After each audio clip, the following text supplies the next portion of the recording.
This little box literally solves all the problems that come with owning a laptop. Let's be clear, I love laptops, laptops are great, and they're actually what I prefer since I travel a decent amount. They're very easy to bring on trips, they have great displays, and they pack a lot of power and performance in a very small package. But they definitely do still have their downsides. Because laptops lean more towards portability, it makes it a lot harder to use in a home or office setup.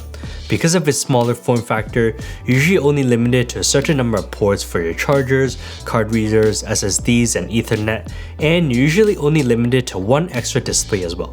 But this box solves all of that. This is the UGREEN Maxidock Thunderbolt 5 docking station, a hub built for data, video, network, storage, and charging, while solving all of the problems that laptop users have. Now UGREEN does offer a 10-port variation, but I've been using the 17-port variation for about 2 to 3 months now, and I've been really liking it. This dock also has a hidden feature that I don't think I've seen in any other dock before, and I'll tell you about that in a second. Now full disclosure, this video is sponsored by UGREEN, so thank you so much for that. So this is not going to be a review, it's going to be more of a showcase of what this little guy can do. But just like every other video I make, all the thoughts on my own, I'll be telling you about all the features that this hub offers and all the good and bad things I found out about this. As mentioned, this is the 17-port variation with all of the ports that you need to be able to turn your laptop into the ultimate office or home setup. Let's quickly talk about what this hub actually offers in terms of all of the ports. So to connect the Maxidock to your laptop, it's going to be a Thunderbolt 5 connection, which is the newest Thunderbolt connection available right now. This helps ensure extremely fast and stable connections. So let's start off with the front. You have the power button, an SD and micro SD card reader. I'm really glad that it has a micro SD card port so that I don't need to use any adapters to be able to transfer footage from that. You have two USB-Cs with a 10 gigabit per second or 60 watt total output, as well as a regular USB-C, and you also have a combo audio jack. On the back, you have three USB-As, a headphone jack and a mic jack, Ethernet with a built-in speed of 2.5 gigabits per second, DisplayPort 2.1 which gives you up to 8K at 60 Hz, and then two more Thunderbolt 5 ports. One thing to point out is that this hub also supports up to 3 extra displays. So you have the display port, which is 1 extra connection, and then you have the 2 Thunderbolt 5 ports, which also support displays each, and that's only if your monitor itself can do display through a USB-C connection, but that would give you 3 total extra displays. Finally, you have a Thunderbolt 5 connection, which has a laptop icon next to it. That is the port that you're going to want to connect from the hub to your laptop, and that also charges a laptop, so you don't need to use any extra cable on your laptop to be able to charge it. It will just power it through the hub itself. Now because of all the power needed, it does have a DC 24 volt port, and that's going to power everything here. Now that connection does have a brick, so you will need to plug it into a wall outlet. It is worth it because it's powering so much here. You have Thunderbolt 5 connections. It's also powering that secret hidden feature that I'll talk about in a second. And again, it is powering your laptop as well, so you don't need an extra cable to charge it. Now Thunderbolt 5 is relatively new, but a lot of devices are starting to support it now. Now Thunderbolt 5 supports up to 120 gigabits per second unidirectional bandwidth and 80 gigabits per second bidirectional bandwidth, which is fast enough to transfer a 6 gigabyte 4K movie in about a second. Now here's a little test to see how long it takes to transfer a 10 gigabyte file from my SanDisk Extreme Pro to my laptop through the hub.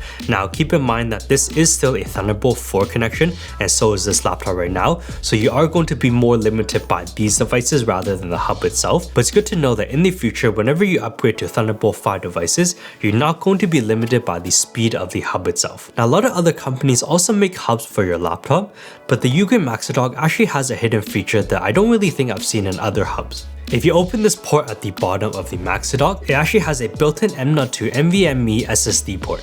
This is something that I don't really think I've seen in other hubs. Usually you do have to attach your own external SSD to the hub, but now it's built in, which is really cool. Now obviously the speed will depend on the SSD that you put into the hub, but the max speed is about 6200 megabytes per second of sequential read and write speeds, so you can easily edit 4K files off of the hub itself. Now let's talk about the build quality of the Maxidock.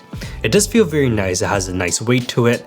Now obviously this hub is not going to be something that you're going to bring around when you're traveling. This is usually going to be more for a home or office setup. You have a high quality zinc alloy outer shell. Because you have the built-in M.2 storage, it also comes with a large aluminum heatsink inside to keep everything cool, as well as a hybrid active and passive cooling system. It comes in this very nice black and bronze finish, which I really like. And the top stays comfortable to the touch. I think the heatsinks and the fans do really well. I don't actually think I've ever heard the fans kick up, which is really nice because I really hate working in an environment where the fans are always kicking on and off. Now the question is, do you need a hub?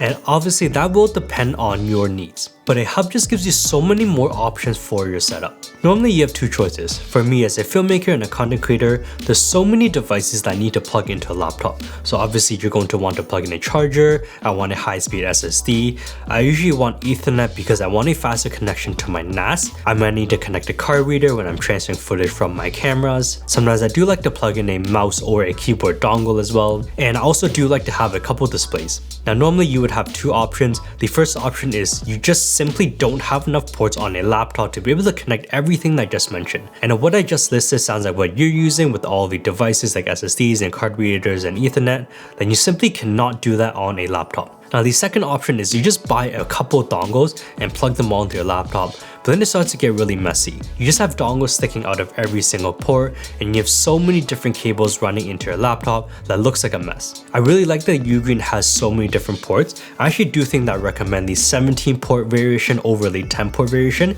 even if you don't think you're going to use every single port all at once. It just is nice that if you know that one day you need to plug in more devices, the 17 port variation will cover everything that you need and you don't ever have to worry about running out of space and needing another dongle. Now obviously this hub does not only have to be used with a laptop, you can also use it with a desktop. Now usually desktops already do have a lot of ports like USB-C and USB-A ports, so these hubs are probably more designed for laptops, but if you do want an all-in-one device, because it has the extra feature of having the SSDs built in, as well as so many display ports available, it is a viable option if you want to just have this as a one hub solution for your desktop as well. And like I mentioned, because the hub does have an M.2 NVMe SSD built in, it does truly turn it into a one device solution because it doesn't only just do data transfer and charging, but it also stores data, which makes it so much nicer. Now like I mentioned, I do want to talk about some downsides that you may run into if you're using this hub.